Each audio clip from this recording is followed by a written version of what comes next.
Hello, everyone. Welcome, everyone and everybody. Everyone and everybody. Those could mean different things. Depends if we're talking about persons, humans, aliens, AGI, Ghost presences. oh, Jinn. Yeah. I wasn't even including those mystical, magical ones. Well, supposedly when you're reciting the Quran, according to the Quran itself, both humans and jinn are supposed to be receiving it as a message. So Yeah, and they pray, Jinn and pray 6 feet below us, right? I mean, But if we dig, we can't find them. Do I understand that correctly? they're supposed to exist in all sorts of. I mean, the whole thing is mixing pre-Islamic Arabian mythology with the Christian demonology and angelology and all sorts of weird things, and so you end up with this weird mix that's very rich in terms of folklore, but I mean, it's But doesn't that mean people a long time ago, when the folklore was generating, they were believing it then, right? they're believing it now. Come on, I mean,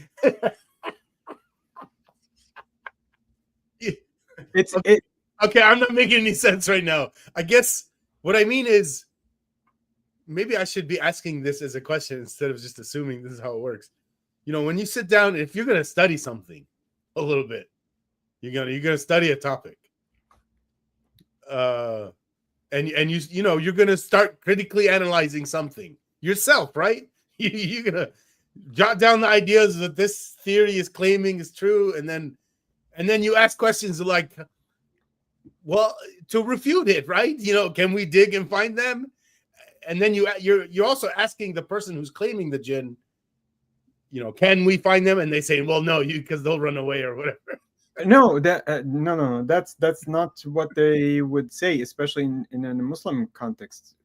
Many of them would say, "I have witnessed." Some of them would literally say that they have actually saw the jinn, because the jinn is supposedly also capable of taking the shape of animals, of humans, of whatever it is, and it's.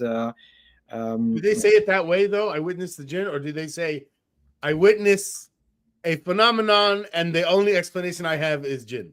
No, I witnessed the jinn, of course. But that's what they mean, right? The second thing, right? No. No, that's the whole thing. When you're let's think about why it is that they're going to be believing literally in the jinn, from looking at the bases or the foundations of faith in Islam. So when you count the things that you're supposed to be believing in Islam, you believe in Allah, you believe in all the prophets, and then you also include the angels. So here's the inclusion of the angels. So that's the first point. The second point is that when you're looking at the devil, Satan, Iblis, this is supposed to be a kind of an ambiguous entity in the Quran, because it was actually mixing things from the Jewish Christian tradition with the Arabic one. And so until today, Muslims don't actually agree whether Satan was supposed to be a fallen angel, like what you have in the Bible, or he was actually coming from the jinn, that he's part of the jinn. And so you have this kind of overlap between what they are expected to believe, which is angels, and those other entities that appear not so much in the Quran, but in the tradition and the Hadith. They are very heavily there. And then you have the other things that are built on that. Both storylines are there, right? So there's inconsistencies between what Satan really is, whether he's jinn or yeah. And so well, in theology, any kind of inconsistency that was actually a genuine contradiction is then morphed into something that's supposed to be sublime, transcendent. It is there. Maybe he's both. Maybe he's both, because we don't.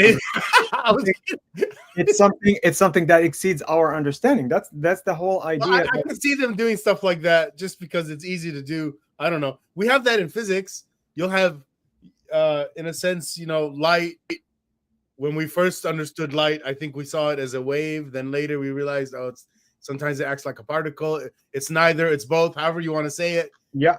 And most of the people saying these things don't understand it. And I'm going to say I don't understand it also, even though I have years of studying it. Yeah, you're absolutely right. And in fact, you can see some people bringing this up. Look at physics. You have these things that really are if you look up something like, I don't know, quantum mysticism, or no, you can find all sorts of people no shit. They're adding mythology to some physics. Yeah, quantum mechanics in particular. Come on, what? But they do it with like frequencies and energies. You know what I mean? You know those people? Exactly. Yeah, they're just using a word that sounds similar. Yes, like the word energy or frequency. They're not using the physics concept. Exactly. That stuff is funny when I hear this. I'll say, what do you mean by energy? Yeah, and they'll describe something, and I'll say that's not what we mean when we're talking about energy and physics. Yeah. Well, no. So some of them would say, yeah, that's true, but some of them would say, no. This is more inclusive. It's actually something that includes the concept that you have in physics, but it goes beyond it. That's the more fundamental concept. I've heard people say things of that. I'd like to hear more details on that. Maybe that's more interesting. I don't know. But aren't they also mixing energy and vibrations? Yeah. But I'm going to defend them for a second. We say the same thing. When we say energy and vibration, a lot of times it's equivalent, at least when it comes to light radiation. Maybe not equivalent when you're talking about other things, but the problem is that when you take half a truth and then build some whole structure around it that you have some stakes in, that's where the problem starts. You've already mentioned two things so far that talks about two of the four things I wanted to bring up today. It's so weird. We weren't planning. None of what we said so far was intended for the topic today, but it already ran into it twice. And I already actually see a kind of a connection between this idea of thinking about angels or these mythical beings and how scientific explanations made away with them, made them redundant. And yet you still have people say, okay, you look at a thunderstorm. No, it's actually the specific angel that is given the task of making that thunderstorm there. Well, what is the purpose of that angel if you're able to explain the physical phenomenon? Well, it's still there. It's something that they cannot get rid of. That's yeah. I've heard it described like this. I think it was Sam Harris who described it like, or maybe it was one of the other famous guys that talk about atheism. I don't know which one, but he said something like, if you go back in history where we had less knowledge derived or figured out through science, God as an explanation was used to fill in the gaps of what we didn't know. And then as science answered more questions, that sphere of answering your questions by the God explanation was getting smaller and smaller and smaller. And now it's really small, and you're just going to keep going smaller until, well, when would you give up? Like, and what is the reasoning behind why would you, like, it never made sense in the beginning is the point. It should have never been. Yeah, that's the God of the gaps. I feel that you're paraphrasing something that Neil deGrasse Tyson might have said. Maybe it was him. It was him. I don't remember who said the sphere thing. It made sense. The sphere is getting smaller. And here's the point too. Like, wherever this line is, the point is it's moving.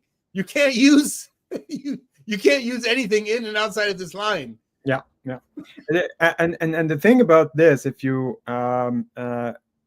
connect this with this idea of this infinite progression of knowledge that you might get from David Deutsch, you can always find something that you still want to know, And so the religious people would spin this and say, well, there's always something that you won't know. And that's where they're going to be putting their God, because that God is going to be that ever receding horizon that you keep trying to. Except, in effect, that's not what's happening.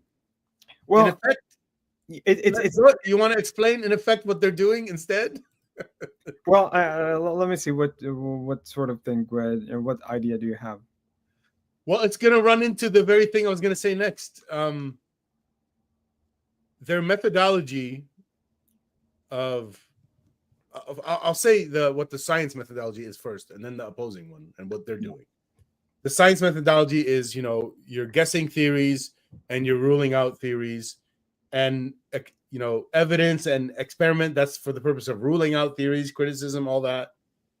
The other alternative method, which doesn't work, you can use many different names: mythology, pseudoscience. Even people claiming to be doing science, if they're doing this method, then it's pseudoscience, it's mythology. Faith is another word I like to use. Mm-hmm. What's another word?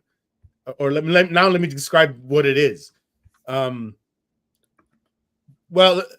phrases: confirmation bias, where you try to look for ideas and things and evidence that agrees with your theory, and you try to avoid even looking at anything that disagrees with your theory. So every time you find something, oh, it agreed with me. Look, that now I'm even more sure of my idea. Yeah. So one of the things that plagues this kind of discourse is that you bring an opinion, presenting it as if it were an opinion, but in fact it's a very strongly held belief. So when two people debating, that's one of the reasons why I don't like debates in that kind of public sphere where you adversarial. Yeah. So you pit two people against each other, and it's basically a nice spectacle. It's a form of entertainment rather than a true search for knowledge, because both sides are going to be defending their ideas, and the followers of each person at the end is going to say, "Look, my hero over here won, and your person got defeated." You see it all the time. Exactly the same thing.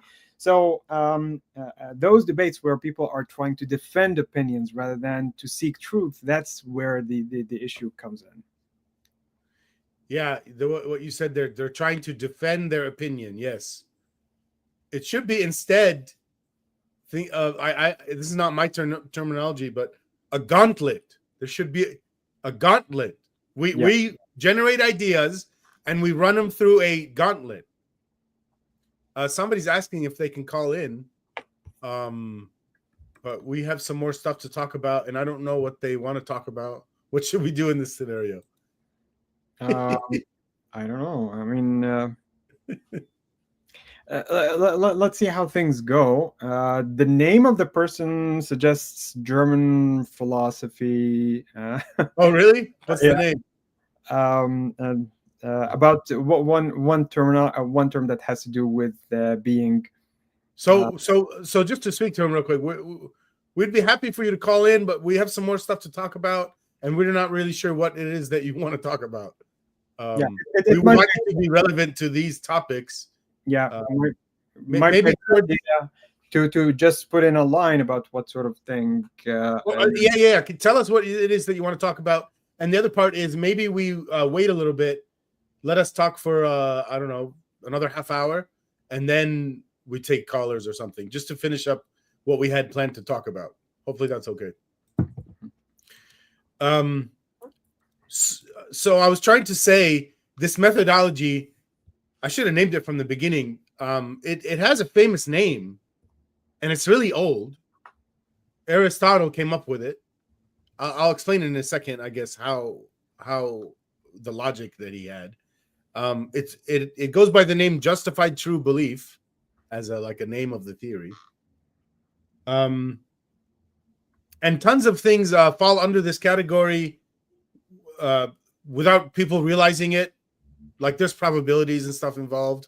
There's people that try to add probabilities to this concept, and where you can try to put likelihood that a theory is true compared to the likelihood of alternative theory being true, and all it ends up doing is giving you a way to ignore criticism. Because if you go, well, I'm 99% of my theory, so I'm going to go ahead and act on this. But if there's a criticism outstanding and you haven't dealt with it, the 99% shit you're saying is meaningless. Yeah, and generally putting probabilities, because they are numbers, and actually how what the kind of knowledge that you have going into that situation, determining the probabilities, coming up with a number, and because it's completely arbitrary. There's going to be a great deal of arbitrariness, but also at the same time, very often you don't know what kind of probability distribution you have in a given situation, how the probability looks like. So when you're seeing something happening and you're assigning a probability and trying to iteratively come up with improvements, that might give you a kind of a little bit of a direction towards what might be better, but you don't actually know the full picture in its entirety. And so you end up essentially making a lot of speculations that I think a major problem is, and I think this is connected to what you're saying, Karl Popper explained something where you can't predict the growth of knowledge, and one outcome of that is you don't know where you're gonna find out errors in your ideas. So if you have a number assigned to one of your theories, I'm 99% sure this one is right. Yeah. And let's say you got 10 ideas or 100 ideas like that. That means one of them is likely going to be wrong, right? You don't know which one. And once you do have that knowledge, once you gain that knowledge, now you know which one of them was wrong. All your numbers would be different now. These numbers are meaningless. I mean, probably there's no doubt that probability is a very strong tool, but it can easily get misused, especially when you're trying to make grand statements about the truth of something or something of that sort. It's not something that's going to give you, by the very nature of a probability, even if you're talking about actually knowing what those probabilities are, it's not going to give you the kind of confidence, especially when you're trying to defend a belief, like what you were saying earlier, rather than seeking truth and trying to explore what reality is really saying. So that becomes a little bit problematic. It becomes a justification, an excuse, rather than an actual aid to finding what things really are. And I want to be clear for people. I'm not saying probabilities don't make sense anywhere. They do in statistics, and statistics applies everywhere, but not in estimating the likelihood that a theory is true. Instead, it's estimating the likelihood that an event will happen based on a theory that you're saying is true. So your theory has to be accurate, first of all, and you don't know if it's not. And then you're running through an algorithm to get the likelihood that some event will happen. This is how we do weather, right? Stuff like that. So I guess I didn't get to my point. This JTB theory, Aristotle's concept was he was asking the question: how can we know that something is true, or how can we rely on some piece of knowledge? How can we know that something is knowledge versus not knowledge? One thing I would ask is why he's asking that question. What was he really getting at? But anyway, the way he answered it was, well, that means you have to have some other idea, some foundation that this idea is relying on, that you know to be true. But then you got to ask that same question on the next thing. How do you know that foundation idea is true? Well, you have to have a foundation for it. And if you follow this, it goes to infinity, which breaks it. It doesn't make sense. It took 2,000 something years for philosophers to figure that out. That's really weird to me, by the way. Maybe we could talk about that one day. Why the fuck is philosophy going so slow? And the topic of today is bad philosophy, how it fuels religion and misleads atheists too. So I wonder, was Aristotle an atheist, or was he coming up with something to trick the whole world into God? Well, I don't know. I mean, Aristotle in particular, because he has been so prolific in so many different areas. You can find places where he did some really marvelous job. Like when you're looking at the structure of logic, how he formalized something like syllogism. This is something that we rely on until today. Yes, there are alternative ways of looking at logic, but this is still a very strong basis for this. Uh, uh, but he also ventured in other areas. So he also talked about physics, and he has a lot of wrong ideas there. Well, everyone did back then, right? Yeah, but what I'm saying is that it was a mixed bag because he was so prolific.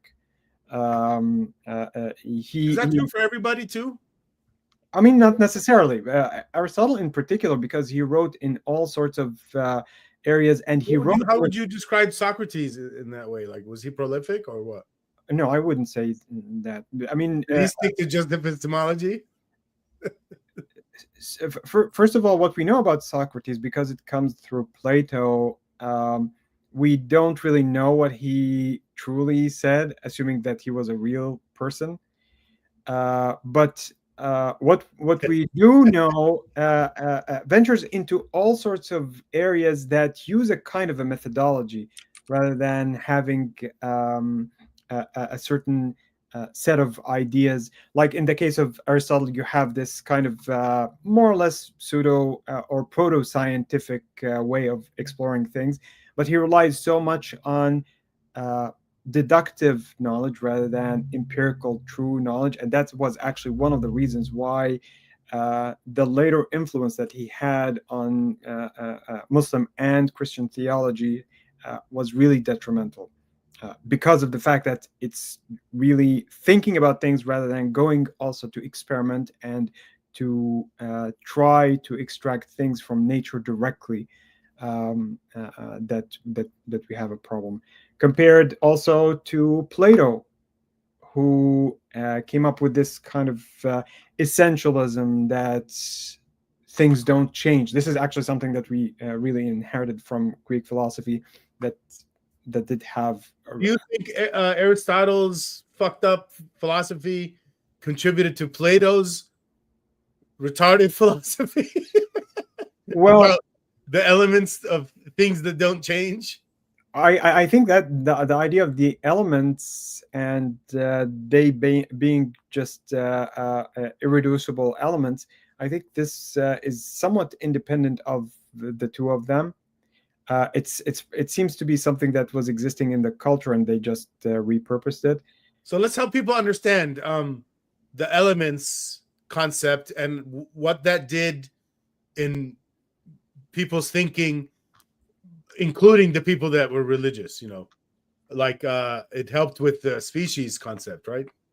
Can you explain that? So any kind of so when you have something like the elements, let's think about what are the elements. Tell people what the elements are. Well, it's going to differ by culture, but if we just want to think about the most common one that had some Greek understanding to it, you have earth as one element. I feel like did you ever see Captain Planet?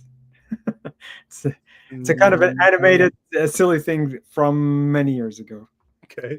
I'm vaguely remembering a guy in a jumpsuit with a circle shield, small one, has a star on it. Maybe, I don't know. Well, yeah. So the opening, he starts.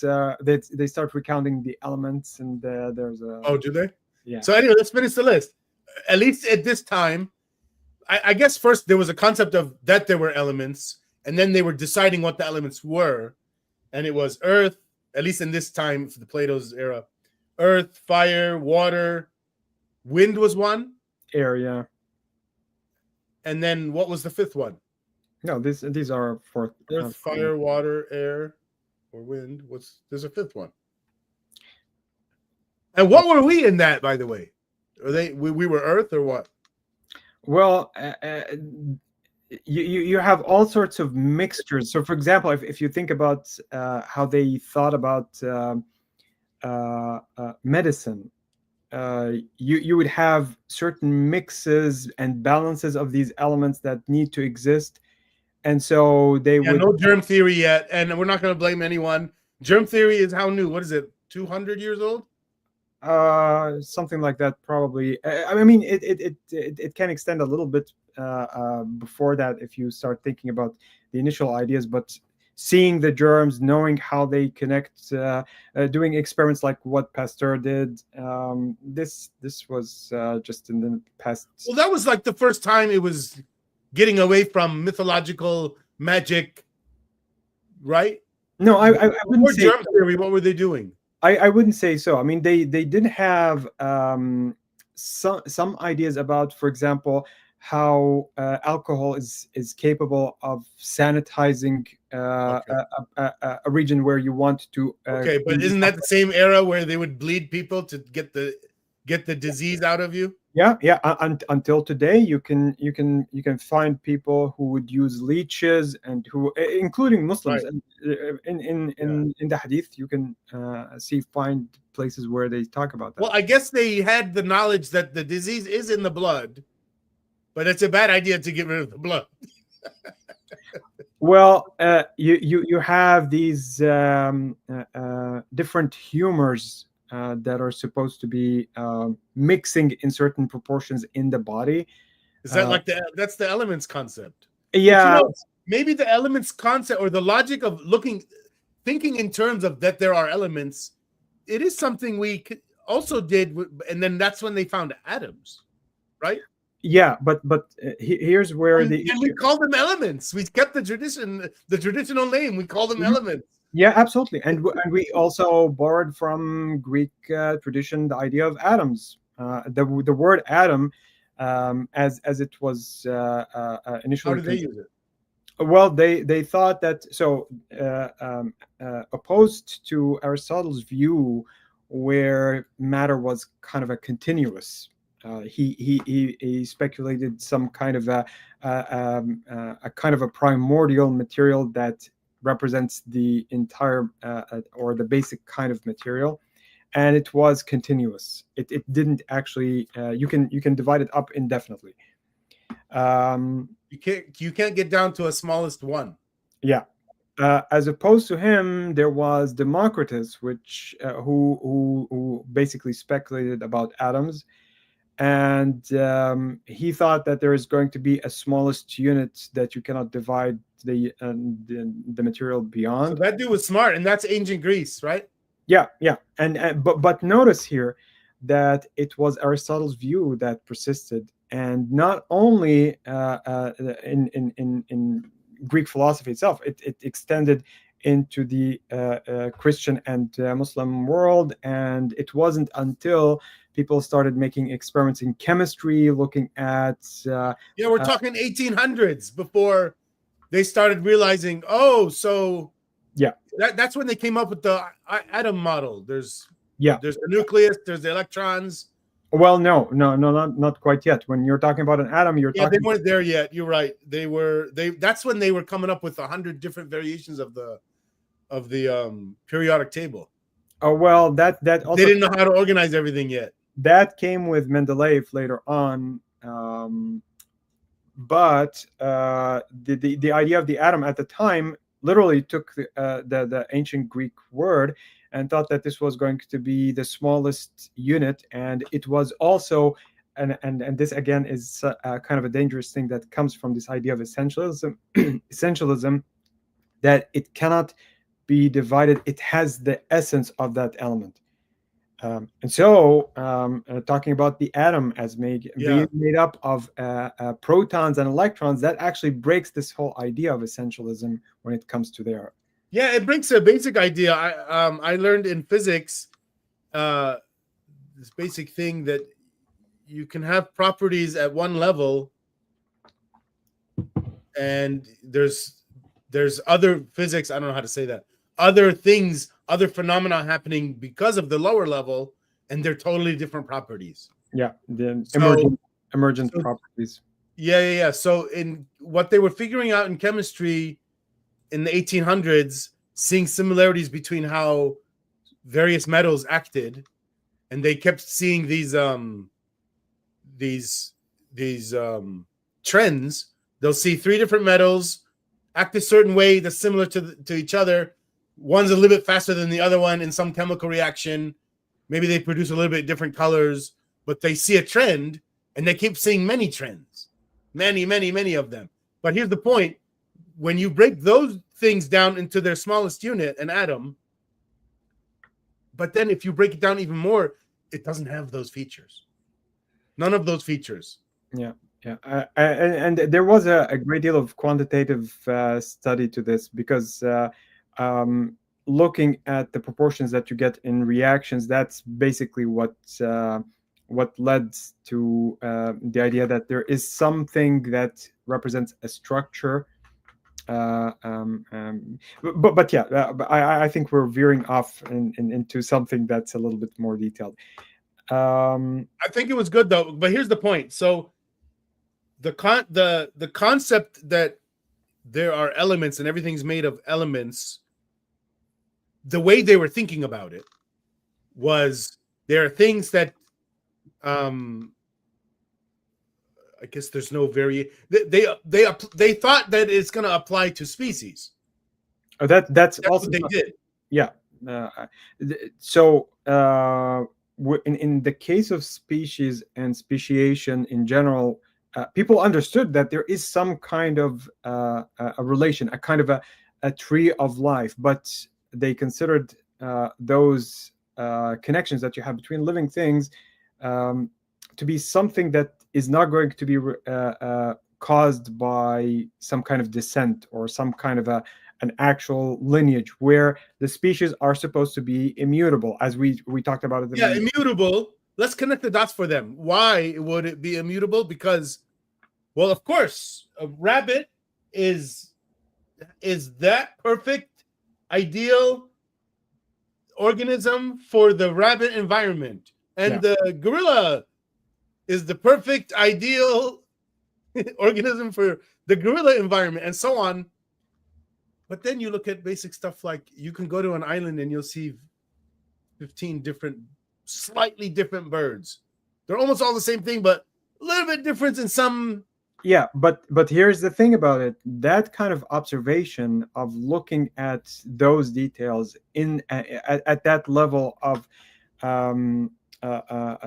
scrutiny was not really something that they were involved in. So something like anatomy, yes, they might have looked at anatomy to some extent. But if you look at different breeds of dog, for example, you would say, look at all these dogs. They are very different in looks, and yet they are still just one. You're making an obvious point.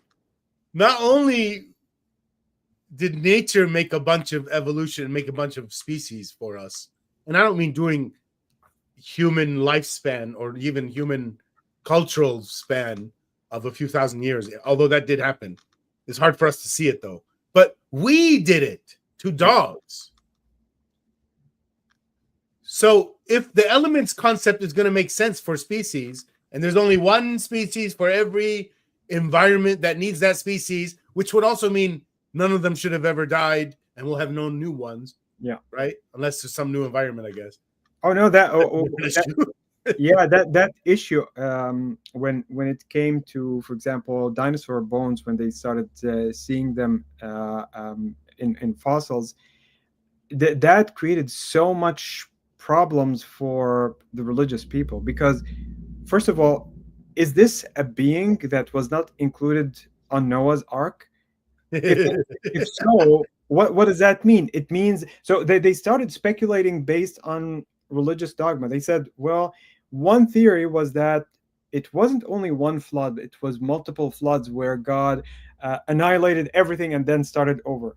Or some people would say, no, this is actually something that that was not included in on Noah's Ark in the first place, and this is something that perished in the first flood.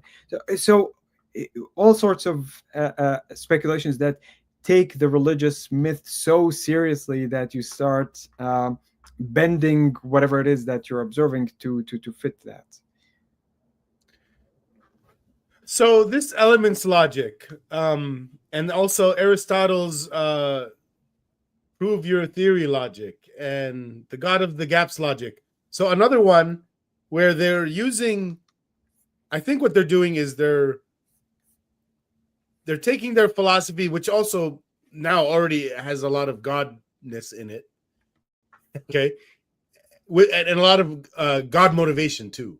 What I mean is, like, they already believe in God, they have a philosophy, now they're trying to mash it together like a square in a circle, you know, and then they land on things like, oh, okay, so like the elements and everything's perfect, the universe is static. We're here, at least in our lifetime. Look, the sun's been there the whole time. The stars aren't moving very much. Universe is static. And physicists thought that for a while, right? Yeah. And, well, I mean, the static universe itself was not really eliminated until enough evidence about the Big Bang in the 1960s accumulated. But tell people, like, the history, like, actually go before static universe. What was the prevailing understanding of the universe before static universe? Well, the problem with cosmology didn't actually become a true experimental science with quantitative study until relatively recently. People 1700s? No, much later. I'm talking about the 20th century. Damn. Yeah. I mean, you could make observations about stars, about the motion of stars, the orbits, even distances. You can use certain methods for that. But I'm talking about cosmology and not astronomy. So talking about the origin of the universe, the fact that we now realize what's actually happening to the universe as a whole, as a structure, this wasn't something that was realized until the 20th century. And before that, you had all sorts of ideas. Many of them were influenced by religion, because we have to remember that the influence of religion on the view that people had about something like cosmology involved actual people from religious circles working in theology. In fact, until this very day, there is a really big astrophysical / astronomical institution at the Vatican. It's something that's really that big. And last time when we were talking about Lemaitre, he was a priest, and he was one of the originators of the Big Bang theory. Although at the time he wasn't really calling it that. He was talking about a cosmic egg and all sorts of weird things, but the basic idea was there. And so this whole thing, this kind of idea of a static universe persisted until the observations of Edwin Hubble in the beginning of the 20th century that showed that the universe was expanding. So that was something that was realized later. Explain that a little bit more. How did it show that the universe was expanding? Plus, also, didn't Einstein's theory already predict it? So tell us more about that. Well, it predicted it, but Einstein didn't want it because he wasn't really informed about the experimental. He was trying to fudge it, right? He was trying to fudge it to make it static. Yeah, exactly. That motherfucker. So there's a constant that gets added, lambda. He's adding it. What do you mean gets added? He's shoving it in there, and with like God motivation, right? Yeah. So the reason why he introduced it the first time was to make sure that the system becomes stable, to reflect what he thought was the observation at the time. And stable means what? It means that there's no dynamic thing happening in the universe, changing the size, expanding, or anything. Everything is stable. Because here's the problem: if you have, we're just rotating around each other. Yeah. So we're all in orbit of each other, and Nothing's expanding. That's the idea then? Not It's not expanding, but expanding, you could also have things lumping together and essentially turning everything into black holes.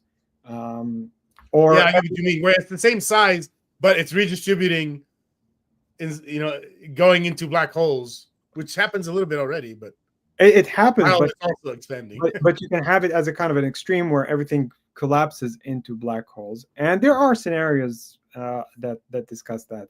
But you also have the other extreme where if there's an expansion in the universe and the rate of expansion is too fast, then you're not going to be able to form any structure.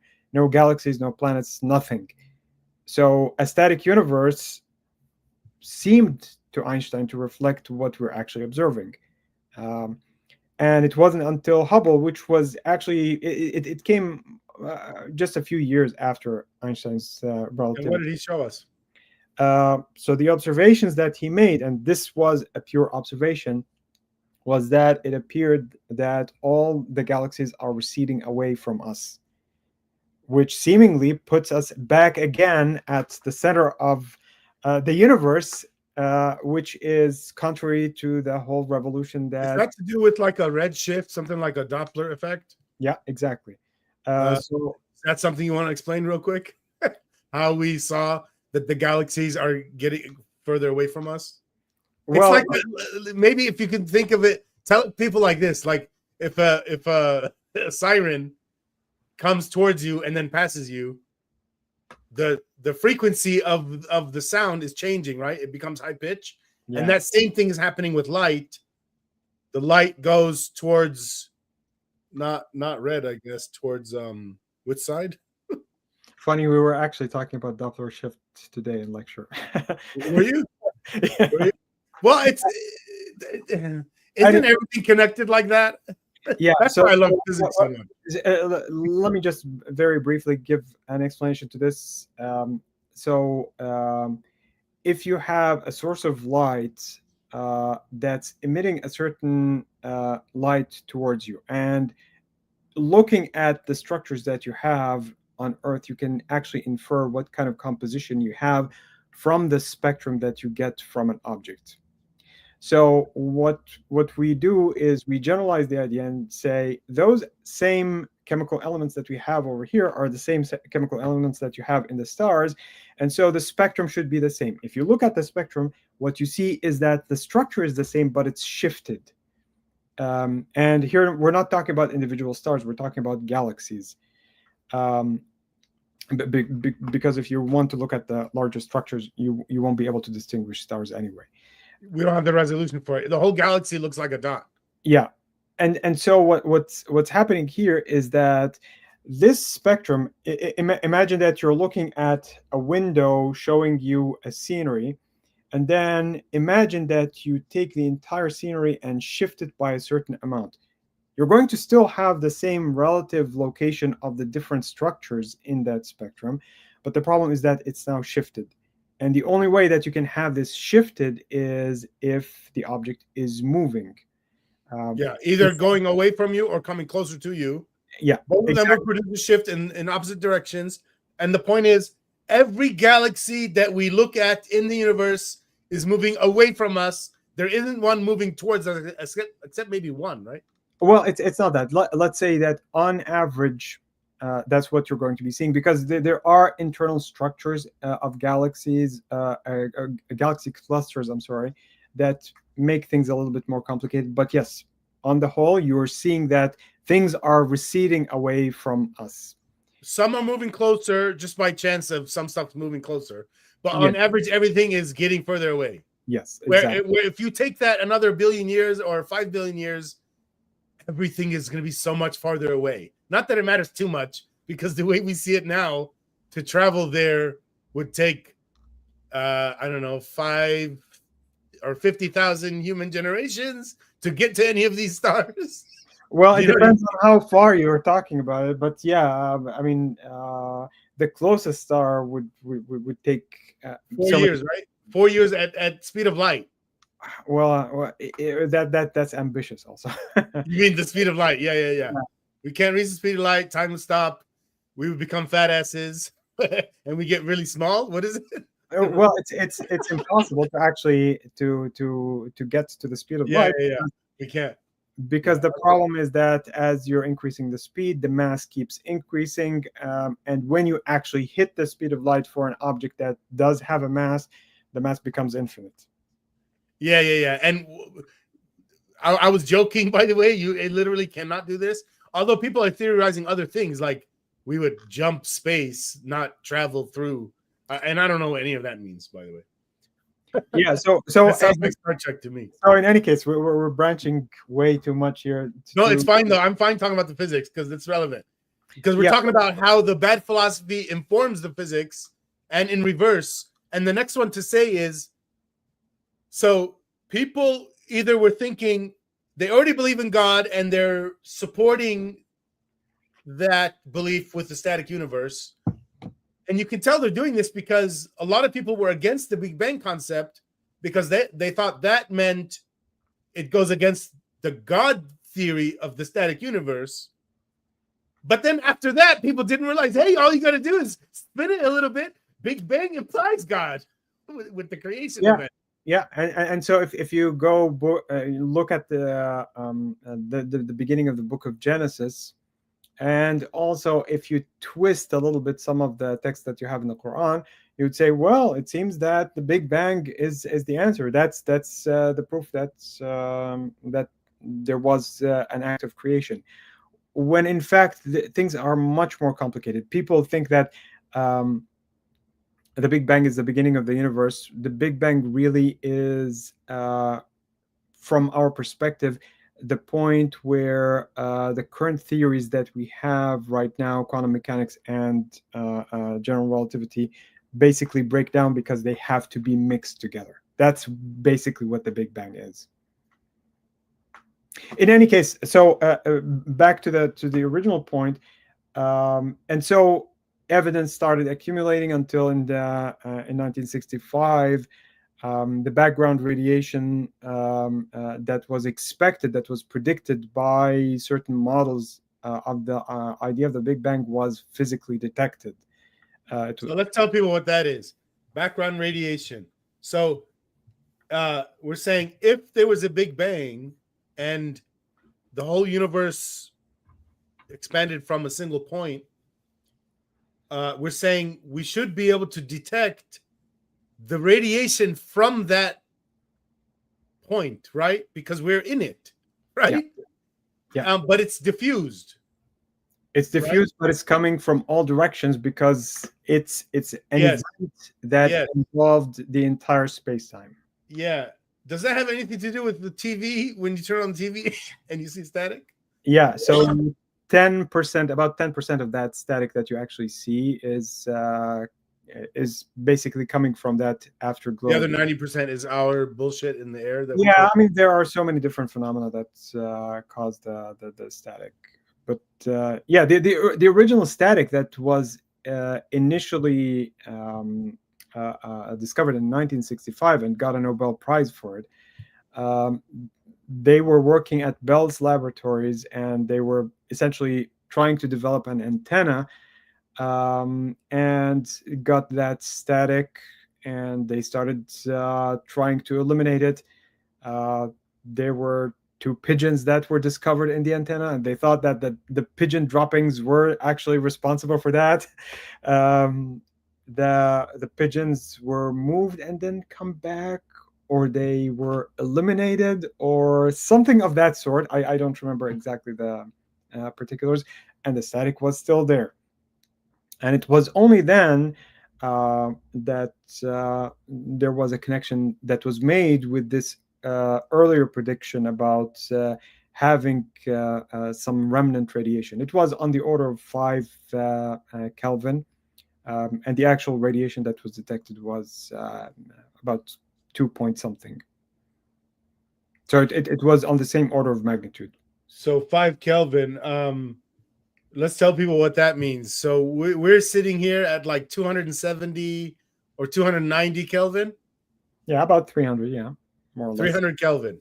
It's just another temperature unit we use, and it's better than Fahrenheit, better than Celsius, because 0 Kelvin means like 0 heat energy, and if you can imagine like atoms that are not moving at all, they're not even vibrating. Yeah. Which we've never detected 0 Kelvin. But from what I remember, and maybe you can update this, we have observed 4 Kelvin liquid helium, and it climbs the container it's in. Yeah. So yeah, with that, it has to be treated in a particular way. But yeah, essentially, we're talking about not just 4 Kelvin. We're talking about something that goes much less than that. We have reached a fraction of a Kelvin, but there is Really?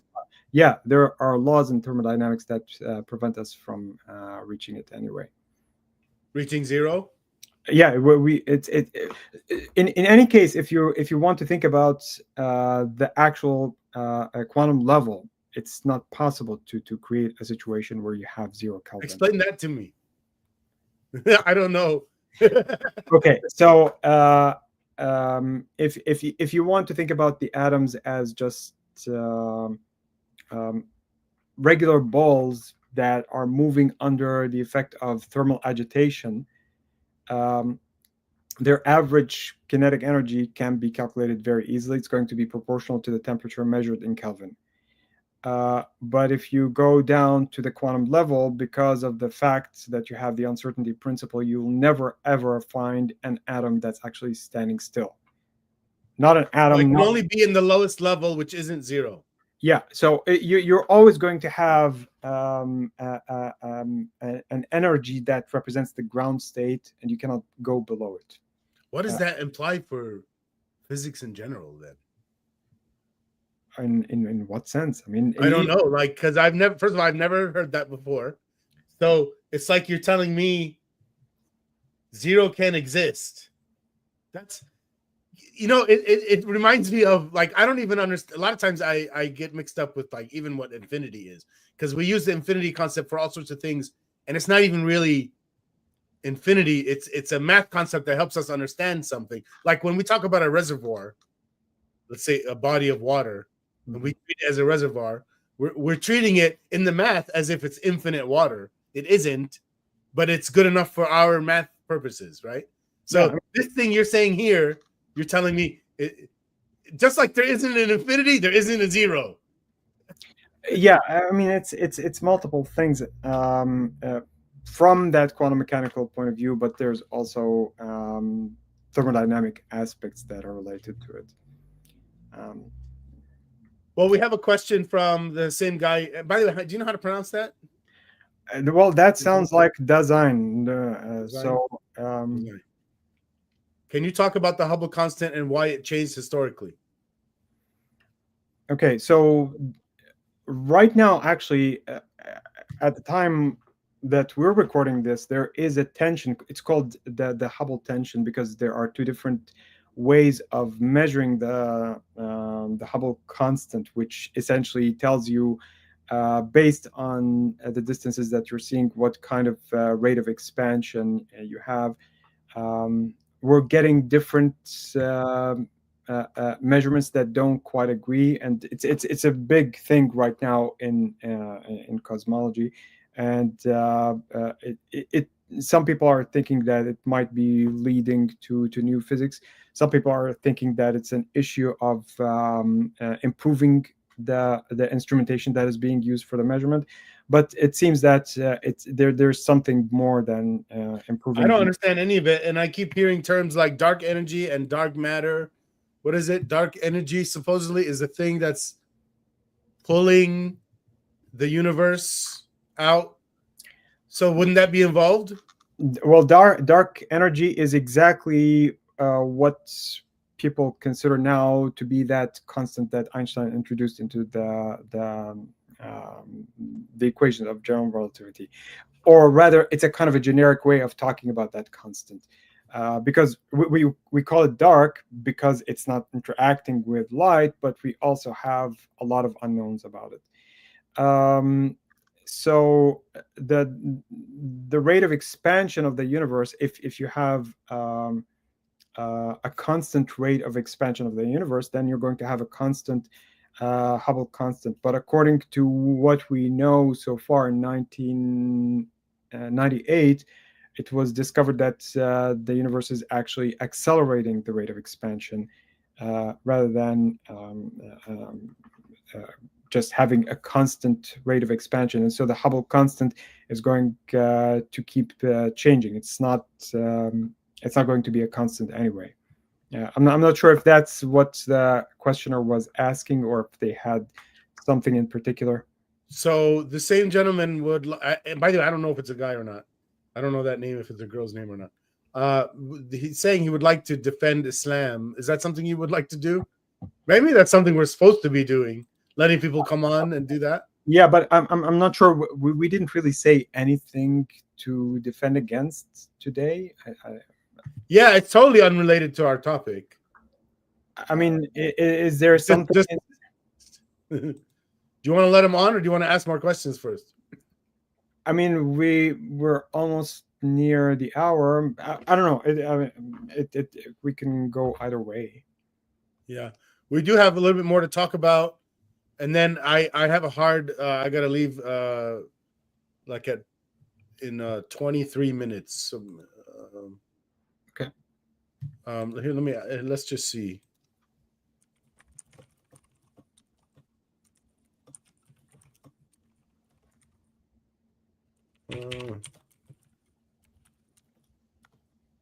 So I just messaged him. Maybe he'll get on. If you have questions or criticisms, please leave a note in the chat, whether you're watching this live or not. I want to do some housekeeping. How am I going to do this? Like this, I guess. On one of our episodes, somebody said, "Amazing talk, brothers. Love your content." Don't stop your. Here's another one. Don't stop your activism. You may. What is it? Your voice may take time to reach out, but it definitely will reach to many people. Keep going. Thank you. Thank you. Mm-hmm. You are very wrong. That's the whole comment. So, and here's the thing. They're replying to a whole video with a lot of ideas in there. So I don't really know which idea they're talking about. Anyway, so I said, if I'm wrong, your comment doesn't help me learn that. Can you explain why you believe I'm wrong? Or at least identify, tell me which idea I'm wrong about. But they didn't reply. This is very interesting that this kind of thing happens. Well, they're saying not you're wrong in what you said in the video. You're wrong. You're on the wrong path. You're on the wrong life path. Oh, well, then it would have been better if he said that at least. Just you are very wrong in general. Yeah. Somebody asked why. I'm curious why you're deconstructing Islam specifically. That's kind of an interesting question. But I went ahead and answered, it's the religion I was born into, and I know more about it than anything else. Other people from other religions, I'm sure, are deconstructing those religions as they know more about those religions. Yeah, I mean, this question comes up so many times in so many different forms. People are immersed in whatever culture that they have, including the person who's asking the question, because they are being exposed to that particular religion, and we're talking exactly about that idea where a certain religion is creating a certain influence in a certain region or a certain sphere. And so you end up with reactions to that particular religion. Why would I come up with Hinduism and start deconstructing it? What's the purpose of that to me? What is the practical implication of that? And how is that going to be improving? I mean, the other way to look at it is, what am I supposed to do? Just try to delete the word Islam and just say religion and general. I don't think anyone would find that useful. No, and here's the thing: we do that anyway when we're talking. We'll generalize from Islam to religion, even to non-religion, so many times throughout all of the shit we say. Okay, so for people from a kind of a Muslim background, especially I'm talking about the Arabic-speaking world, they would say, speaking, for example, about me, I identify as an atheist, but other non-religious people might identify as agnostic or whatever. But they would say, if you're an atheist, this means that you reject all religion. Why is it that you're specifically targeting Islam? Why don't you talk about all religion in general? That's another way of saying you shouldn't be talking about religion at all. But that's the very idea, and it's a very misunderstood idea about what atheism is. The other way for people that they should be thinking about it is, I specifically mention Islam and I talk about ex-Muslim issues because I really am directly talking to the people that I think are having a lot of trouble, which is doubting Muslims and ex-Muslims. Maybe ex-Mormons won't listen to me, but they do have a lot of people already helping them. Yeah. I view this in the following way. Suppose that you're, for example, in a village with a water shortage problem. The problem that you're going to be dealing with is the water shortage in that village. I'm not going to be worrying about the crops failing in a village across the world on the other side of the ocean. Okay, that's a problem. I might address it indirectly, but the problem that I'm talking about right now, the one that's having a clear effect, that affected me personally and that's affecting people around me, that's affecting the whole environment in which we're living, is this particular issue. So yes, I'm going to be dealing with that specifically, but I'm also going to have other things to say about other things as well. And again, as I really try hard all the time to lump things all together when they can be. So when I criticize Islam, I also mention that it's other religions also. And then I say it's also other non-religion philosophies. There's so much of it. So I kind of get surprised when people are saying we're just picking on Islam or something. And also notice that any kind of criticism that is directed against Islam is also in several ways addressing issues that you might have in Christianity and Judaism, which are basically the forefathers of Islam. Many of the ideas in Islam are derived directly from these religions. And actually the fact that we do talk about so many other things is sort of a little bit of a disservice to the doubting Muslims and ex-Muslims who really need to hear more about the Islam topics. But at the same time, it's double-edged because hearing about everything else helps them put things in context. Yeah, that's true. It's just one of the cults. It's not really that special. Like, subscribe, and share, please. If you like to suggest topics or call in, please look at the links in the description. So that goes for you too. What did you say? Design? Well, if it's the German word, it's Design. Design. I think it's a good idea to maybe give some kind of a space generally for people who would like to just call in like this. I mean, we solicit that, but at the same time, the structure of what we were doing went into the topics and didn't really. I think at some point we may even just do the whole live stream is dealing with people calling in. Yeah. Right now, I think eventually we'll run out of topics, and it'll be more whatever you guys want to talk about. Whoever comes in that day. I doubt that we're going to be running out of topics. I think we would, and I think we would, but that doesn't mean we should stop this. It just means we talk about whatever people want when they come in. I guess we could have series too. Like, one of them might be, the whole episode is come and explain why you left Islam. And 5 people come in and explain their story. Yeah. And then, you could do that multiple times. You could redo that. You could do that once a month. And then you have another version of the opposite side, let's say. Why are you still a Muslim? Or why did you leave Islam and then came back to Islam? That could be one. So. There are so many different permutations, but at the same time, I also don't think that we're going to be easily running out of topics anytime soon. Yeah, well, no, well, there's.